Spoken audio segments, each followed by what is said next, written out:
ICT Box Family ketemu. Lagi ya kali ini kisahnya bakal seru banget. Oke, langsung saja kisah ini dimulai dari seorang detektif jagoan yang banyak menangani kasus besar narkoba.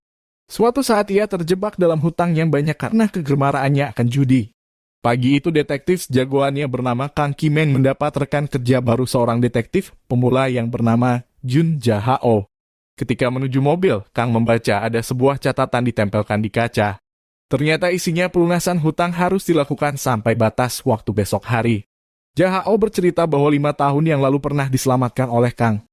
Waktu itu Kang melakukan penggerbekan narkoba, namun yang didapati penganiayaan terhadap Jahao yang dulunya adalah penjaga gawang.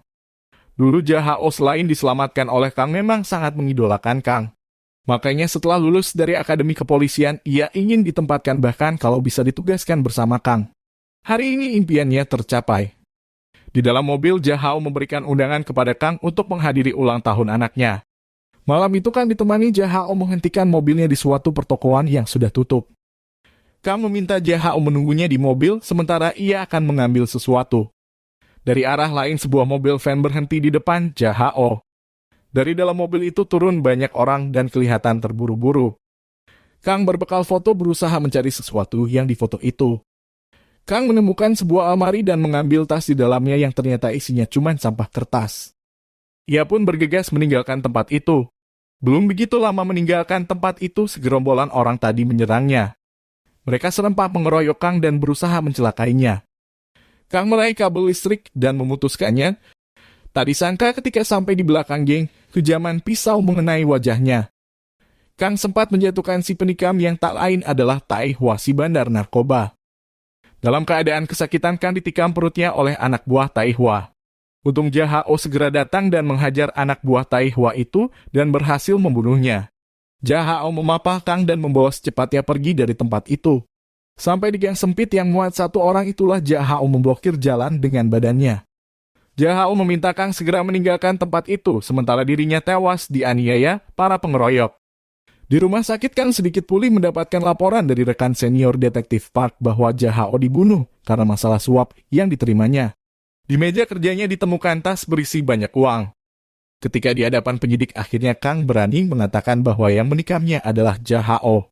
Di dalam mobil Kang mengambil surat undangan yang diberikan Jahao kepadanya dulu. Kini Kang seumur hidupnya dihantui rasa bersalah kepada almarhum. Seorang reporter berita bernama Nam Guk Jun dari Dongjun TV berusaha menemui Kang. Ia menunggu di depan rumah Kang cukup lama sampai Kang datang di depannya. Namun sambutan yang diterima tak sesuai yang diharapkannya. Ia malah dihajar Kang habis-habisan. Ia tak terima perlakuan Kang dan menyusulnya masuk ke dalam rumah. Dilihatnya Kang sedang kesakitan memegang kepalanya. Kang menyuruhnya mengambil suntikan di atas meja dan menyuruh menyuntikkan ke tubuhnya. Ketika terbangun Kang mendapatkan kartu nama dan file dokumen berita yang akan dibuatnya. Siang itu Kang minta diantar Nam menemui istri Jahao. Nam berusaha merekam pertemuan itu. Dalam pertemuan itu Kang hanya minta istri Jahao bersabar atas tuduhan terhadap almarhum. Kang memutuskan untuk merekam kegiatannya ke depan. Ia akan menangkap Tai Hua dan memaksa untuk mengakui semua ini. Kang juga ingin Tai Hua meminta maaf pada keluarga Jahao. Kang menemui Park di sebuah parkiran mobil. Park menyerahkan dokumen yang diminta Kang. Hari ini dimulailah pencarian Tai Hua ditemani Nam. Pencarian kali ini dimulai dengan menemukan wanita yang bernama Choi Soul Ren. Di sebuah tempat hiburan, Kang dan Nam menemukan Soul Ren. Ketika disebutkan nama kakaknya Han Song Hua, Soul Ren malah memaksa ikut serta bersama mereka. Selanjutnya Kang minta diantarkan ke Wanil Long.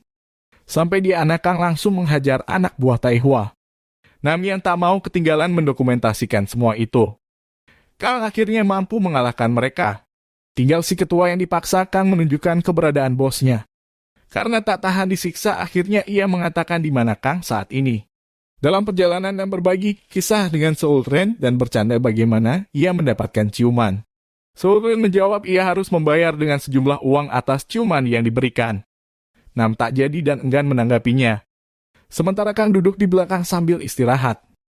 Sementara di Huksan, Tai Hua sudah mengetahui bahwa Kang akan datang dan mencarinya. Tai Hua memerintahkan anak buahnya mencari orang-orang yang kuat untuk menghadapi Kang nantinya. Siang itu mereka sudah sampai di Huksan. Nam sibuk mendokumentasikan kedatangannya. Kang tak kenal lelah langsung bertanya ke sana kemari mencari info keberadaan Tai Hua.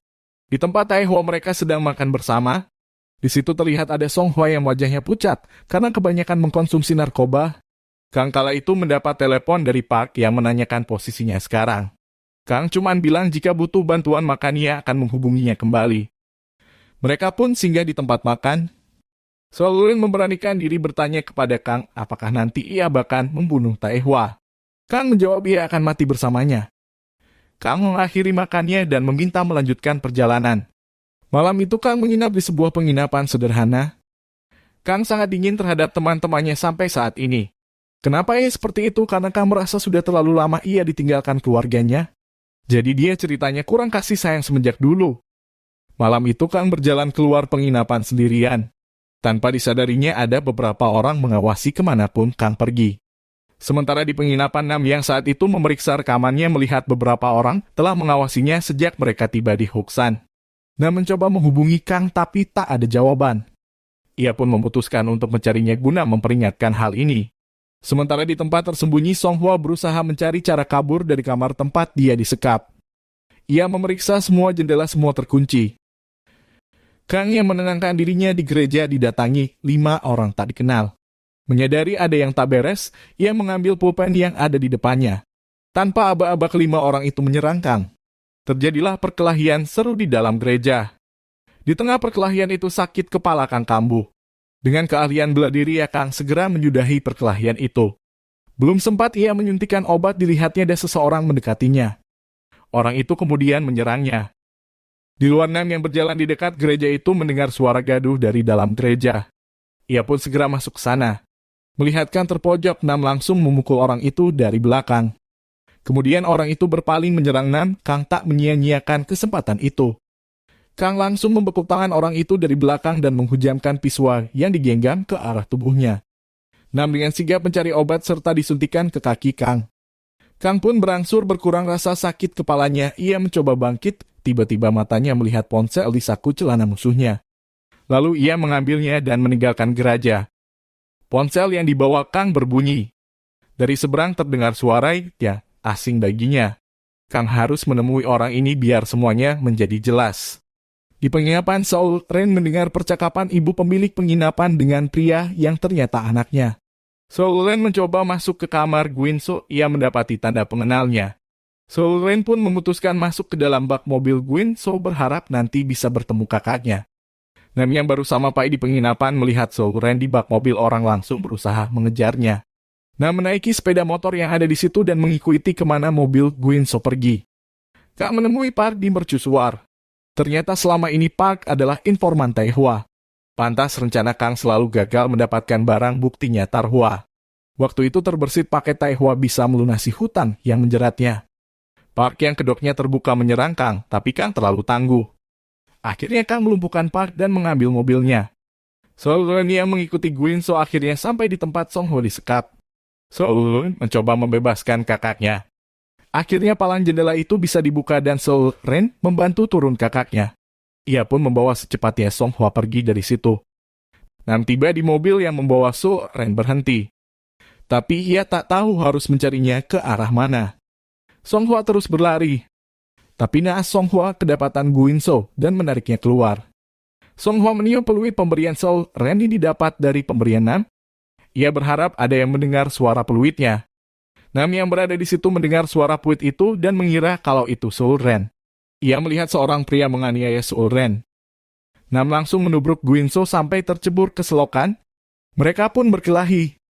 Karena keterbatasan fisik Guinso dapat dikalahkan oleh Nam, Tai Hua mencobakan barang barunya kepada Soul Ren. Setelah itu Tai Hua membuat Soul Ren tak sadarkan diri. Nam akhirnya tahu kalau itu Song Hua dan berusaha menenangkannya. Ia meminta Song Hua menunggu dan nanti akan menjemputnya. Nam menghubungi Kang dan memberitahukan semuanya. Saat ini Tai Hua berada di pegunungan Chirak. Kang segera menuju ke sana tapi terlebih dulu ia menghancurkan guci kesayangan ibu pemilik penginapan dan membakar uang yang ada di dalamnya. Kang menjemput Nam dan mereka pun menuju tempat persembunyian Tai Hua. Tai Hua yang sudah selesai dengan uji coba barang barunya hendak meninggalkan tempat itu. Tiba-tiba Kang muncul dan datang menghampiri mereka. Anak buah Tai Hua pun menyerangnya. Kang dengan berani menyambut musuh-musuhnya. Taihua dan rekannya meninggalkan tempat itu dengan menaiki sebuah perahu. Selagi sibuk merekam pertempuran itu, Nam melihat seorang pria berusaha lepas dari pegangan Soul Ren. Nam pun langsung menyerang pria itu. Nam terus mengejar pria itu yang berusaha menghindarinya. Nam menerjang dengan menabrakkan tubuhnya yang membuat pria itu tercebur ke laut bersamanya. Dengan sebilah pisau, Kang menghabisi musuhnya satu persatu. Kang mengambil sebuah perahu dan mengarahkan kemana Taihua pergi.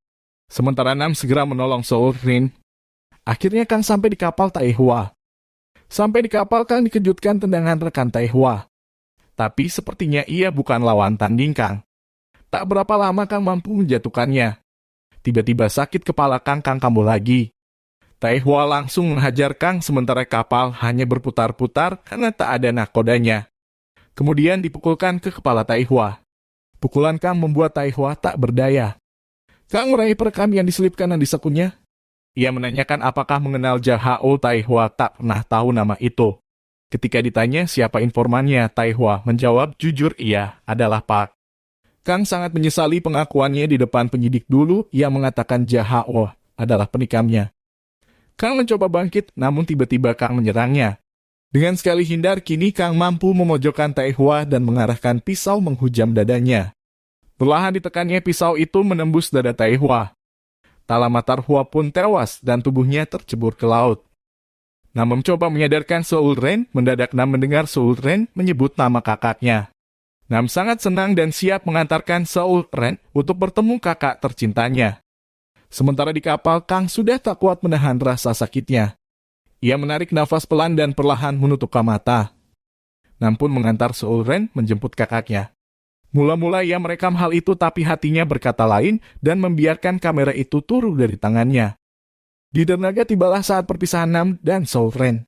Mereka seakan berpisah karena Soul Ren dan kakaknya tak mau diantarkan ke Seoul olehnya. Dengan sebuah ciuman gratis dari Soul Ren, mereka pun pamit meninggalkan Nam. Nam yang semula akan menyiarkan berita besar ini mengurungkan niatnya. Atas nama Kang, ia mengirim pesan kepada istri Jahao bahwa suaminya telah dijebak atas kesalahan Kang. Kini Nam melangkah pergi disertai harapan baru dengan semangat baru.